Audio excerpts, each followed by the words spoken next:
नमस्कार, आपका स्वागत है हमारे YouTube चैनल शिक्षा सखा पर। आज मैं आपके लिए लेकर आई हूँ कक्षा 5 की परिवेश अध्ययन झरोखा का पाठ 1। पाठ का नाम है मेरी सुनो अपनी कहो।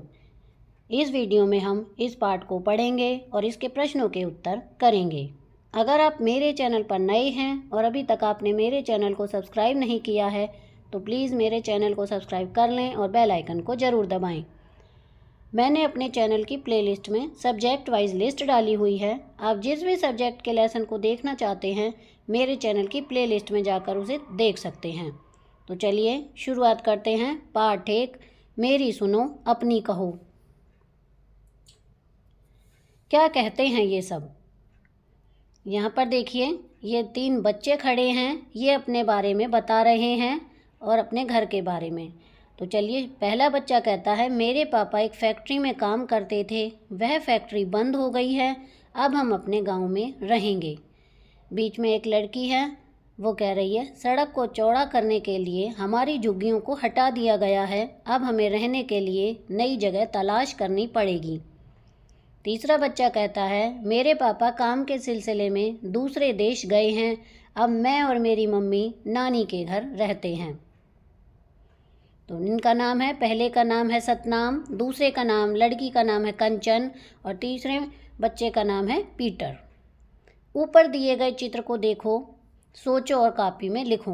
पहला प्रश्न है, क्या कंचन, सतनाम और पीटर की तरह कभी तुम्हारे परिवार को या किसी परिचित को भी अपना घर छोड़कर दूसरे स्थान पर जाकर रहना पड़ा है? तो इसका उत्तर हम करेंगे।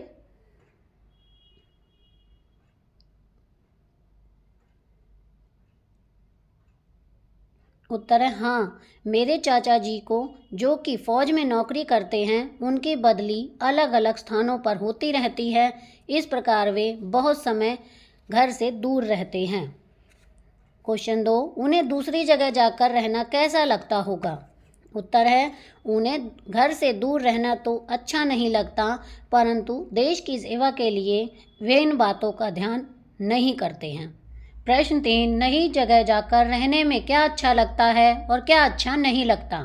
उत्तर है नई जगह पर बहुत कुछ नया देखने को मिलता है, नए अनुभव होते हैं, नई भाषा का ज्ञान होता है, वहाँ की पोशाक, वहाँ का खान पान सब अच्छा लगता है, परंतु कई बार वहाँ के भोजन पदार्थ अच्छे नहीं लगते तथा जब वहाँ के लोग उनकी अपनी भाषा में बोलते हैं तो उनकी बात समझ नहीं लगती, यह भी अच्छा नहीं लगता है।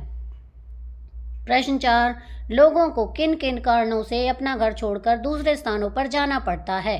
उत्तर है लोगों को मुख्य रूप से आजीविका के लिए घर छोड़ना पड़ता है, परंतु कई बार परिवार के किसी सदस्य की नौकरी दूर लग जाने पर भी क्षेत्र में किसी प्रकार की प्राकृतिक आपदा आने के कारण भी घर छोड़कर जाना पड़ सकता है। आगे हैं, अहमद, काजल, नंदिनी के परिवारों को अक्सर अपने रहने के स्थान बदलने पड़ते हैं। आओ उनके बारे में जानें। तो सबसे पहले हम करेंगे अहमद की कहानी। अहमद, मेरा नाम अहमद खान है, मेरा गांव कोसी नदी के किनारे पर है, वहां अक्सर बाढ़ आती रहती है। बाढ़ के कारण हमारी खेती बाड़ी को काफ़ी नुकसान होता है, इसलिए मेरे अब्बू अम्मी को काम की तलाश में दूसरी जगह जाना पड़ता है। वे ईंट भट्टे पर काम करते हैं, उन्हें कभी किसी एक भट्टे पर काम मिलता है तो कभी दूसरे भट्टे पर। अब्बू को जिस जगह काम मिलता है हम वहीं पर झुग्गी डालकर रहते हैं। बार बार जगह बदलने के कारण मुझे स्कूल भी बदलना पड़ता है, इससे मेरी पढ़ाई का बहुत नुकसान होता है। पुराने दोस्त बिछुड़ जाते हैं। बरसात के दिनों में जब ईंट पथाई का काम नहीं होता है तो मेरे अब्बू अम्मी मजदूरी करते हैं। पुराने दोस्त बिछुड़ जाते हैं। बरसात के दिनों में जब ईंट पथाई का काम नहीं होता तो मेरे अब्बू अम्मी मजदूरी करते हैं। मेरे बड़े अब्बू और बड़ी अम्मी यानी दादा दादी गांव में रहते हैं, उन्हें वहीं रहना अच्छा लगता है। मुझे भी गांव में ही रहना पसंद है। वहाँ मुझे नाव में घूमना और खेतों की पगडंडियों पर दौड़ना बहुत भाता है। बड़ा होकर मैं अपने गांव में रोजगार के और अवसर बढ़ाना चाहता हूं, जिससे गांव के लोगों को काम की तलाश में अपने घर छोड़कर किसी दूसरी जगह न जाना पड़े। अब बताओ, अगर अहमद की जगह तुम होते तो बार बार स्कूल बदलना तुम्हें कैसा लगता और क्यों? इसका उत्तर है, मुझे बहुत बुरा लगता, क्योंकि मेरे दोस्त बिछुड़ जाते और पढ़ाई का नुकसान होता। नए स्कूल में दोस्त भी शीघ्र नहीं बनते हैं। प्रश्न है, अहमद उसके बड़े अब्बू और बड़ी अम्मी को अपने ही गांव में रहना क्यों अच्छा लगता होगा? उत्तर है, उन्होंने अपना सारा जीवन ही गांव में काट दिया। वहां उनके जान पहचान के बहुत लोग होंगे। जिस भूमि पर हम रहते हैं उससे हमें प्यार तथा लगाव हो जाता है, इसलिए गांव छोड़ना उनको अच्छा नहीं लगता होगा। आगे है, बड़े होकर अहमद की तरह तुम अपने गांव या शहर के लिए क्या करना चाहोगे? उत्तर है, बड़े होकर मैं अपने गांव में रोजगार के अवसर बढ़ाने का प्रयास करूंगा। जिस कारण बाढ़ आती है उस कारण को समाप्त करने की कोशिश करूंगा। गांव में स्कूल, कॉलेज, अस्पताल खोलने का प्रयास करूंगा ताकि गांव के लोगों को बाहर न जाना पड़े। अब है गाडों के घर। काजल, हम गाड़ियाँ लुहार हैं, हम किसी एक जगह नहीं रह पाते। हम गाडों यानी एक प्रकार की बैलगाड़ी में रहते हैं। समय समय पर हम ठिकाना बदलते रहते हैं, पर गाडे हमारे साथ ही रहते हैं। गाडों में रहना आसान नहीं होता। छोटे से गाडे में घर का सारा सामान होता है और परिवार के सब लोग रहते हैं। हर मौसम में अलग तरह की दिक्कतें आती हैं। मेरी माँ, पिताजी लोहे की चीज़ें जैसे तवा, चिमटा, छाछ, छलनी, दरांत, झारना आदि बनाते हैं। हमारे समुदाय के बच्चे आजकल स्कूल जाने लगे हैं। मेरे पिताजी हमारे समुदाय के लोगों की मदद करते हैं। मुझे भी यह सब अच्छा लगता है। सोचो और लिखो, क्या तुम कभी घुमंतू समुदाय के लोगों से मिले हो? यदि हाँ तो कहाँ? इसका उत्तर है हाँ। एक बार मैं अपने नाना नानी जी को मिलने उनके गांव गया था। वहां गांव के बाहर इस समुदाय के लोगों ने ठिकाना बनाया हुआ था। मैं वहां मेरी आयु के बच्चों को देखकर चला गया था और उनसे बातचीत की थी। प्रश्न 6, उनके सामने क्या क्या समस्याएं आती होंगी? उत्तर है, उनका कोई पक्का ठिकाना नहीं होता है। उनकी आजीविका भी कठिनाई से चलती है। बच्चों की पढ़ाई का भी नुकसान होता है, क्योंकि वे एक गांव में अधिक दिन तक नहीं रहते। वर्षा, आंधी में तथा अन्य प्राकृतिक आपदाओं के समय उनके रहने के स्थान की समस्या भी बनी रहती है। ऐसा करो, यदि तुम्हें गाड़े में रहना पड़े तो दी गई सूची में से तुम जिस चीज़ को साथ रख पाओगे उस पर गोला लगाओ। तो चीज़ें हैं डबल बेड, बस्ता, टीवी, संदूक, सोफ़ा सेट, बर्तन, फ्रिज, कपड़े, मेज, कुर्सी, अलमारी, गैस का चूल्हा, चारपाई, बैट बॉल और साइकिल। तो मैंने यहाँ पर गोला लगाया है बस्ते पर। संदूक, बर्तन, कपड़े, गैस का चूल्हा, चारपाई और साइकिल, इन चीज़ों को हम साथ रख पाएंगे। क्या तुम्हारे गांव या शहर में किसी घुमंतू समुदाय के लोग रहते हैं? यदि हाँ तो उनसे बातचीत करके प्राप्त जानकारी को दिए गए स्थान पर लिखो। उनके समुदाय का क्या नाम है? मैंने यहाँ पर लिखा है डूंगर। मूल रूप से कहाँ के रहने वाले हैं? वो राजस्थान के रहने वाले हैं। यह जगह उनकी मूल जगह से कैसे भिन्न है? मूल जगह पर ज़्यादा गर्मी है। आगे है, उन्हें स्थान बदल कर रहना कैसा लगता है? उन्हें स्थान बदल कर रहना अच्छा नहीं लगता, क्योंकि काफ़ी कठिनाई होती है। अगला है, अगर उन्हें रहने के लिए स्थायी घर मिल जाए तो वे घर में रहेंगे या घुमंतू तरीके से ही रहना पसंद करेंगे? घर मिल जाए तो घर में ही रहेंगे, क्योंकि घर सर्दी, गर्मी, वर्षा आदि से बचाता है। आगे है, स्थायी घर में रहने से क्या उनकी रोजी रोटी की ज़रूरतें पूरी हो पाएंगी? हो पाएंगी, क्योंकि वे अपने परिवार के पालन पोषण के काम धंधा ढूंढ लेंगे। चर्चा करो, अपने बड़ों से कुछ घुमंतू समुदायों के नाम, उनके निवास स्थान व काम के बारे में पता करो और कक्षा में चर्चा करो। नई जगह, नई दोस्त। नंदिनी, मेरे पिताजी सेना में हैं। जब कभी उनका तबादला होता है हम भी उनके साथ जाते हैं। हम वहाँ की फौजी छावनी कैंट में रहते हैं। इस समय मेरे पिताजी हरियाणा में हैं। इससे पहले महाराष्ट्र में और उससे पहले जम्मू कश्मीर में तैनात थे। मुझे और मेरी माँ को पिताजी का तबादला होना बहुत अच्छा लगता है। नई जगह पर जाकर सब कुछ नया नया सा लगता है। नया घर, नया स्कूल, नए दोस्त। मुझे अलग अलग भाषाएं सीखने के मौके मिलते हैं। अब मैं तमिल, हिंदी और मराठी भाषाएं बोल व समझ लेती हूँ। मैंने हरियाणवी बोली के भी कई शब्द सीख लिए हैं। हम जहाँ भी जाते हैं मेरी माँ वहाँ के पकवान व खाना बनाना सीख लेती हैं। पड़ोस की एक दादी से वे कल ही राबड़ी बनाना सीख के आई हैं।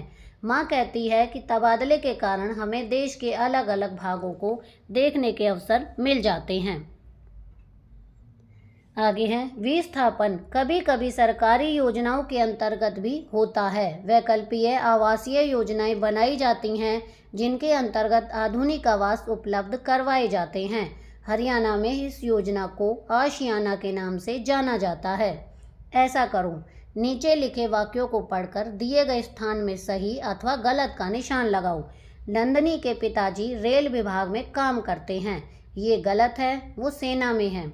उसे और उसकी माँ को नए स्थान पर रहना अच्छा लगता है। ये सही है। नंदिनी ने आज अनेक भाषाएं सीख ली हैं। ये सही है। उसकी माँ को नए नए स्थानों का खाना अच्छा नहीं लगता। ये गलत है। पता करो और लिखो। अपने आस पड़ोस के कुछ ऐसे लोगों से बातचीत करो। तालिका में लिखो जो अपना मूल निवास स्थान छोड़कर दूसरी जगह पर रहने के लिए आए हुए हैं। क्रम संख्या है, नाम है, कार्य, मूल निवास, आने का कारण और कहाँ कहाँ काम किया। तो नंबर 1 पर दिया गया है राम खिलावन। फैक्ट्री मजदूर है, बिहार के हैं, रोजगार की तलाश में आए हैं, जयपुर और फरीदाबाद में काम किया है। नंबर 2 शिवराम प्लम्बर है, उत्तर प्रदेश के हैं, रोजगार की तलाश में आए हैं, दिल्ली और मुंबई में काम किया है। कमल बढ़ई है, उत्तर प्रदेश के रहने वाले हैं, रोजगार की तलाश में आए हैं, बंगलौर और करनाल में काम किया है।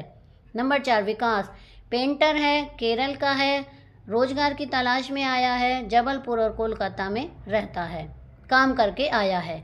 नंबर 5 राजेंद्र बैंक में है, हरियाणा का मूल निवासी हैं, आने का कारण रोजगार की तलाश है, गुरुग्राम और हिमाचल में काम करके आए हैं। आओ ये भी करें, अपने शब्दों में विस्तार से लिखो। घुमंतु समुदाय, रोजगार और तबादला। तो घुमंतु समुदाय में है ऐसे लोग जो आजीविका के लिए एक गांव से दूसरे गांव में ठिकाना बनाते रहते हैं तथा एक स्थान पर कुछ माह ही टिकते हैं। रोजगार हमें परिवार का पालन पोषण करने के लिए कपड़ा आदि की आवश्यकता पड़ती है, जिसके लिए रुपयों की ज़रूरत होती है। यह किसी काम धंधे के द्वारा ही कमाए जाते हैं, इसे रोजगार कहते हैं। तबादला जब किसी व्यक्ति की नौकरी करने का स्थान बदल दिया जाता है तो उस व्यक्ति को दूसरे स्थान पर जाकर काम करना पड़ता है। अब है कहानी लिखो। तो यहाँ पर देखिए इस चित्र को, यहाँ पर कुछ लोग हैं और बच्चे भी खड़े हैं। दिए गए चित्र को देखो और निम्नलिखित शब्दों की सहायता से चित्र से संबंधित एक कहानी लिखो। कहानी का शीर्षक लिखना मत भूलना। तो यहाँ पर शब्द हैं झुग्गी, बस्ता, बिल्डिंग, स्कूल, स्कूल, चूल्हा, दोस्त, बर्तन, नई जगह, बारिश, सामान और बुलडोज़र। कहानी का शीर्षक। तो अब हम यहाँ पे कहानी लिखेंगे। कहानी लिखी है मैंने, मेरे पिताजी की महानता। मेरा नाम सौरभ है, मैं कक्षा 5वीं का विद्यार्थी हूँ। मेरे पिताजी नए घर बनाकर बेचने का काम करते हैं। मेरा घर बहुत बड़ा है तथा शहर में है। घर के थोड़ी पास ही थोड़ी दूरी पर एक बस्ती है जिसमें कुछ लोग झुग्गियाँ बनाकर रहते हैं। उनकी आर्थिक हालत बहुत ही खराब है।